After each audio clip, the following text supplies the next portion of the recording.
Good evening are students. बेटा आज math में आपका नया टॉपिक स्टार्ट हो रहा है, निर्देशांक ज्यामिति। ठीक है, यानी कोऑर्डिनेट ज्योमेट्री। ठीक है, कोऑर्डिनेट ज्योमेट्री, इसमें इंट्रोडक्शन क्या है। हम संख्या रेखा पर बिंदु को प्रदर्शित करना सीख चुके हैं और संख्या रेखा पर प्रत्येक बिंदु की स्थिति के बारे में जान चुके हैं। मैं आपको पहले ही पढ़ा चुका हूँ। इस अध्याय में हम निर्देशांकों, काटती तल और इस तल पर एक बिंदु को आलेखित करना सीखेंगे। ठीक है, ये जो हमारी डायग्राम बना हुआ है, ये पड़ी हुई रेखा, ये जो है खींची हुई, ये एक्स अक्ष रेखा कहलाती है। ठीक है, खड़ी रेखा ये जो खींची हुई है, इसको हम बोलते हैं वाई अक्ष। ठीक है, यहाँ पर ये एक्स अक्ष और वाई अक्ष रेखा एक दूसरे को प्रतिच्छेद करती हैं। ये बिंदु जो ओ है, ये क्या कहलाता है बेटा? मूल बिंदु कहलाता है। ठीक है, क्या कहलाता है? मूल बिंदु कहलाता है। कहा जाए आपको मूल बिंदु किसे कहते हैं? तो एक्स अक्ष और वाई अक्ष रेखा जहाँ एक दूसरे को प्रतिच्छेद करती हैं, उस बिंदु को हम मूल बिंदु कहते हैं। ठीक है, समझ में आ गया? ये एक्स अक्ष रेखा हो गई पड़ी हुई रेखा, और खड़ी हुई रेखा हो गई वाई अक्ष रेखा। ठीक है, अब इधर राइट हैंड से चलते हैं हम। ये कहलाता है प्रथम चतुर्थांश, ये कहलाता है द्वितीय चतुर्थांश, ये कहलाता है तृतीय चतुर्थांश, और ये कहलाता है चतुर्थ चतुर्थांश। ठीक है, प्रथम चतुर्थांश राइट हैंड से आप घुमाएंगे तो प्रथम चतुर्थांश इधर आएगा, सेकंड इधर आएगा, थर्ड इधर आएगा और चतुर्थ इधर आएगा। प्रथम चतुर्थांश में भुज और कोटि यानी बिंदु दिए हुए हैं। मान लो सपोज हमें 3,4, तो भुज भी 3 दिया हुआ है और कोटि भी 4 दी हुई है। ठीक है, तो भुज भी हमारा 3 हो गया और कोटि हो गया 4। ठीक है, यानी प्रथम चतुर्थांश में भुज और कोटि दोनों धनात्मक होते हैं। तृतीय चतुर्थांश में भुज और कोटि हमारे दोनों ऋणात्मक होते हैं। ठीक है, दो चतुर्थांश तो इसके बहुत ही सिंपल हैं, इसको आसानी से आप लर्न कर सकते हो। अब नेक्स्ट आता है आपका द्वितीय और चतुर्थ चतुर्थांश। द्वितीय चतुर्थांश में भुज ऋणात्मक होती है और कोटि धनात्मक होती है। ठीक है, और चतुर्थ चतुर्थांश में भुज हमारा धनात्मक होता है और कोटि ऋणात्मक होती है। ठीक, धनात्मक हमारी कोटि जो है वो धनात्मक ऊपर होती है। कहाँ होती है? ऊपर होती है। ठीक है, और कोटि जो ऋणात्मक होती है वो हमारी नीचे होती है। ठीक, और इसी प्रकार से एक्स अक्ष के दाईं ओर हमारी धनात्मक होगी और बाईं ओर ऋणात्मक होगी। ठीक है, अब प्रथम चतुर्थांश में भुज और कोटि दोनों धनात्मक होती हैं। सेकंड चतुर्थांश में भुज हमारी ऋणात्मक होती है, कोटि धनात्मक होती है।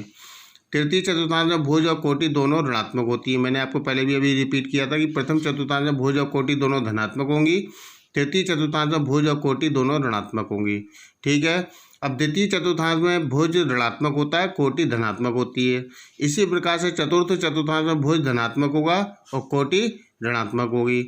अब मान लीजिए सपोज हमें बिंदु दिया हुआ 3,4, तो 3,4 बिंदु हमें दिया हुआ है, तो दोनों धनात्मक काय में है? प्रथम चतुर्थांश में है। तो कहाँ बिंदु स्थित होगा? प्रथम चतुर्थांश में स्थित होगा। अब मान लीजिए सपोज -7,3 दिया हुआ है, तो माइनस पहले दिया हुआ है, तो माइनस प्लस वाला बिंदु है आपका, यानी -7 और प्लस का 3। तो माइनस और प्लस काय में होता है? सेकंड चतुर्थांश में होता है, यानी बिंदु कहाँ होगा? द्वितीय चतुर्थांश में स्थित होगा। ठीक है, अब -2, -1 कहाँ स्थित होगा? दोनों पद कैसे हैं? भुज और कोटि दोनों ऋणात्मक है, इसलिए तृतीय चतुर्थांश में होगा। अब -5,2 बिंदु है, 5,-2, तो पहला 5 जो है वो प्लस में है और -2 माइनस में है। ठीक है, तो बिंदु कहाँ होगा? चतुर्थ चतुर्थांश में स्थित होगा। ठीक है, अब इसी प्रकार से आपको बिंदु करने हैं। देख लिए बिंदु, ये क्वेश्चन दिया हुआ आपको 4, -2 किस चतुर्थांश में स्थित होगा? तो प्लस माइनस कहाँ होता है? चतुर्थ चतुर्थांश में होता है, यानी भुज हमारी धनात्मक दी हुई है 4 और कोटि दी हुई है -2, यानी प्लस माइनस कहाँ होगा? चतुर्थ चतुर्थांश में स्थित होगा। अब -1, -2 यानी भुज भी ऋणात्मक है और कोटि भी ऋणात्मक है, तो दोनों बिंदु कहाँ स्थित होंगे? तृतीय चतुर्थांश में स्थित होंगे। अब इसी प्रकार से -3,7 है, तो माइनस प्लस काय में होता है? द्वितीय चतुर्थांश में होता है, तो कहाँ स्थित होगा बिंदु?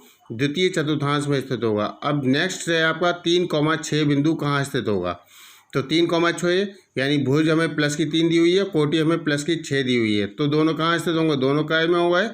प्लस प्लस में होगा, तो प्लस प्लस कहाँ होता है, प्रथम चतुर्थांश में बिंदु होता है। अब मान लीजिए सपोज यदि हमें भुज का मान 0 दिया हुआ है तो बिंदु बाई एक्स पे स्थित होगा, और यदि कोटि का मान 0 दिया हुआ है तो बिंदु एक्स एक्स पे स्थित होगा। लेकिन ये भी आपको ध्यान रखना है कि भुज अगर हमें 0 दिया हुआ है और कोटि माइनस में दी हुई है, कोटि माइनस में, ठीक है, तो कोटि माइनस में कहाँ होती है, नीचे की ओर होती है। भुज हमारा 0 होगा यानी बाई एक्स पे जब बिंदु स्थित होगा तो नीचे की ओर होगा। क्यों? क्योंकि कोटि जो होगी वो नीचे ऋणात्मक होती है और ऊपर धनात्मक होती है। इसी प्रकार से भुज जो होती है वो दाईं ओर धनात्मक होती है और बाईं ओर ऋणात्मक होती है। अगर मान लीजिए सपोज हमें बिंदु दिया हुआ है -6,0, तो कोटि हमें 0 दी हुई है तो बिंदु कहाँ स्थित होगा, एक्स एक्स पे स्थित होगा। लेकिन एक्स एक्स पे किधर होगा, बाईं ओर होगा या दाईं ओर होगा, बाईं ओर होगा। क्यों? क्योंकि भुज जो होगी वो बाईं ओर हमारी ऋणात्मक होती है, ठीक है। इसी प्रकार से आपको इसकी एक्सरसाइज करनी है। आपको प्रश्नावली 4.1 पूरी एक्सरसाइज आप कर सकते हैं। इसमें केवल आपको यही बताना है कि बिंदु कहाँ स्थित होगा, और नेक्स्ट टर्न पर आप ग्राफ की कॉपी लेके बैठेंगे तब मैं आपको ग्राफ बनाना सिखाऊंगा। इसमें बिंदु दर्शाने के लिए आपको ग्राफ की कॉपी की आवश्यकता होगी। आज आप केवल 4.1 एक्सरसाइज कॉपी पर करेंगे, ठीक है बेटा।